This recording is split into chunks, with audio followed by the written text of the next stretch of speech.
नमस्कार विद्यार्थियों। राजकीय महाविद्यालय राजगढ़ चूरू द्वारा संचालित ऑनलाइन क्लासेज में आपका फिर से स्वागत है।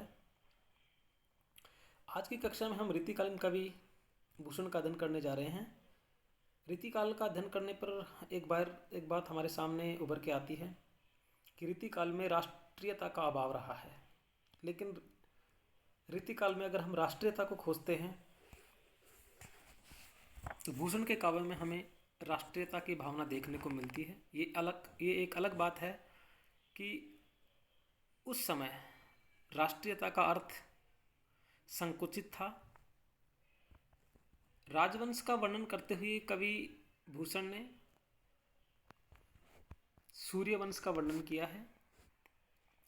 राजत है दिन राज को वंश अवनी अवतंस, जामे पुनि पुनि अवतरे कंस मथन प्रभु अंश। तो देखिए क्या है, राजत है दिन राज को। राजत मतलब सुशोभित है। दिन राज को, दिन राज का मतलब सूर्य से है। अवनी, अवनी का मतलब धरती से है। जामे पुनि पुनि, बार बार, जिसमें बार बार अवतरे, अवतार लिया है, जन्म लिया है। कंस मथन, कंस जैसे दुष्टों का नाश करने वाले। प्रभु अंश, प्रभु का अंश। तो देखिए क्या है, कवि वर्णन करते हुए कह रहे हैं कि राजत है दिन राज को वंश अवनी अवतंस, कि इस पृथ्वी पर समस्त वंशों का आभूषण सूर्यवंश सुशोभित है। राजत है, सुशोभित है दिन राज को। सूर्यवंश, सूर्य का वंशी, सूर्यवंशी अवनी अवतंस, धरती पर सुशोभित हैं सभी वंशों के आभूषण। यानी इस धरती पर सभी वंशों के आभूषण अर्थात सभी वंशों में श्रेष्ठ वंशी सूर्यवंशी सुशोभित हैं। जामे पुनि पुनि अवतरे, और इसी सूर्यवंश में ही भक्तों का उद्धार करने वाले तथा कृष्ण जैसे दुष्टों का नाश करने वाले भगवान विष्णु ने अपने अंश रूप में बार बार अवतार धारण किए हैं। कवि ने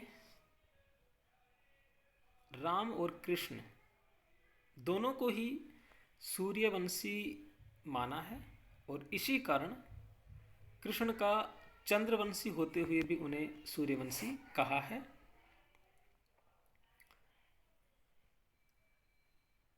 इस दोहे में हमें अनुप्रास और यमक अलंकार की छटा देखने को मिल रही है। दूसरे पद में देखिए, महावीरता वंश में भयो एक अवनीश, लियो बिरद सिसोदियो दियो इसको शीस। अगले इस दोहे में कवि ने सिसोदिया वंश का उल्लेख किया है।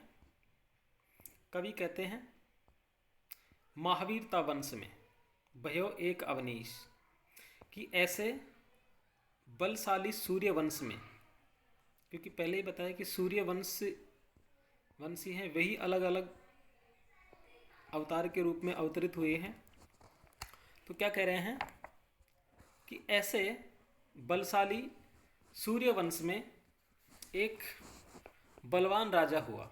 महावीरता वंश में, इस वंश में एक बलवान राजा हुआ। भयो एक अवनीश, अवनीश का मतलब राजा से है, भयो मतलब हुआ, एक मतलब एक, कि इस वंश में एक बलवान राजा हुआ। लियो बिरद सिसोदियो, जिसने दियो ईश को शीश, जिसने अपना शीश शिव जी को चढ़ा दिया और उन्हें प्रसन्न किया। इसी से इस वंश का नाम सिसोदिया, यानी शीश प्लस दिया पड़ा है। इस वंश का नाम सिसोदिया, शीश दिया पड़ा है। अगले पद में देखिए, ताकुल में नृप वृंद सब, उपजे बखत विलंद, भूमि पाल तिनमें भयो, बड़ो माल मकरंद। कवि भूषण ने मकरंद नामक राजा का इस दोहे में वर्णन किया है। ये बात कवि ने पहले ही कही है कि सभी वंशों में जो सूर्य वंश है वह सर्वश्रेष्ठ है, और जितने भी राजा हुए वो उसी वंश के अंश हैं। ताकुल में नृपवरंद सब, उपजे बखद विलंद। भी कह रहे हैं कि इस वंश में, सिसोदिया वंश में उत्पन्न हुए राजाओं के समूह में सब भाग्यशाली थे। ताकुल में नृपवृंद सब, उपजे बखत विलंद। नृपवृंद राजाओं के समूह में सब भाग्यशाली थे। भूमि पाल तिनमें भयो, बड़ो माल मकरंद। और उन्हीं राजाओं में मकरंद नाम का एक बहुत बड़ा राजा हुआ,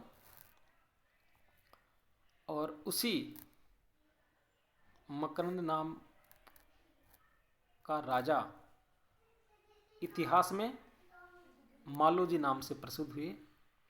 इस दोहे में भी हमें अनुप्रास अलंकार देखने को मिल रहा है। अगले पद में देखिए,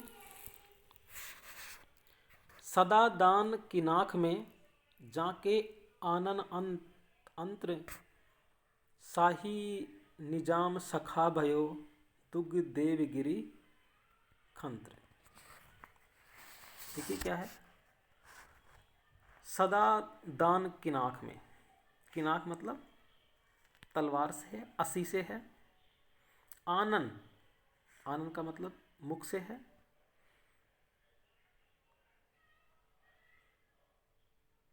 सदा दान किनाक में, जाके आनन अंत्र। कवि मालोजी नामक सूर्यवंशी राजा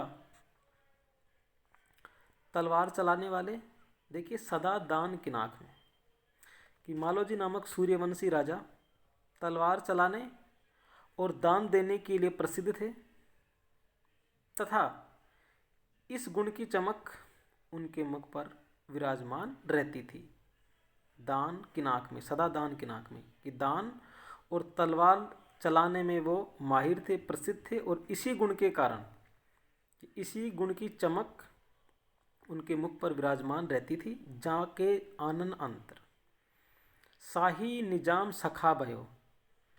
और शाहजी निजाम, शाही निजाम सखा भयो, और शाही जी निजाम उनका जिनका मित्र हो गया या उनके मित्र थे। दुग्ध देवगिरी खंत्र, और देवगिरी दुर्ग जिनके राज्य का स्तंभ या प्रमुख स्थान था। तो इन पदों में कवि भूषण ने ऐतिहासिक तथ्यों के अनुसार राजा के गुणों का वर्णन किया है, और अनुप्रास अलंकार भी इस पद में है। ताते सरजा बिरद भो, सोहत सिंह समान, रणभू शिला सो भोल शिला, आयुष्मान खुमान।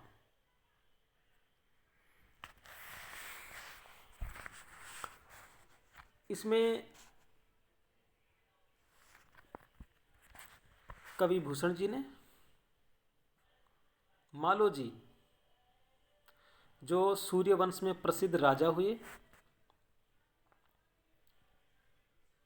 इतिहास में मालोजी के नाम से और वैसे मकरंद नाम से प्रसिद्ध थे। अगले पद में कवि भूषण ने मालोजी अर्थात मकरंद की उपाधियों का उल्लेख किया है। ताते सरजा बिरद भो, बिरुद का मतलब प्रशंसा, बड़ाई। सर्जा, सर्जा मतलब सरजहाँ उपनाम। ताते सर्जा बिरद भो सोहत सिंह समान। कवि वर्णन करते हुए कहते हैं कि युद्धवीर और दानवीर होने से मालो जी का विरध सर्जा हो गया, यानी उनकी प्रशंसा सर्जा हो गई। सोहत सिंह समान, वे सिंह के समान शोभित होते थे।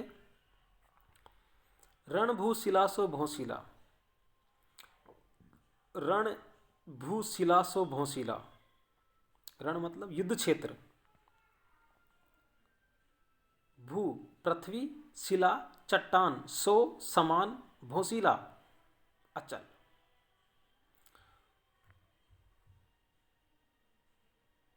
युद्ध क्षेत्र में चट्टान के समान अचल रहने के कारण वे भौशिला कहलाए। और आयुष्मान खुमान, और ब्राह्मण आदि ने उन्हें आयुष्मान एवं खुमान कहकर संबोधित किया। तो इस पद में कवि भूषण ने शिवाजी के लिए सर्जा, भौशिला, खुमान, आयुष्मान और सिंह जैसी उपाधियों का उल्लेख किया है। और इन्हीं समस्त उपाधियों का प्रयोग कवि ने शिवाजी की प्रशंसा में किया है।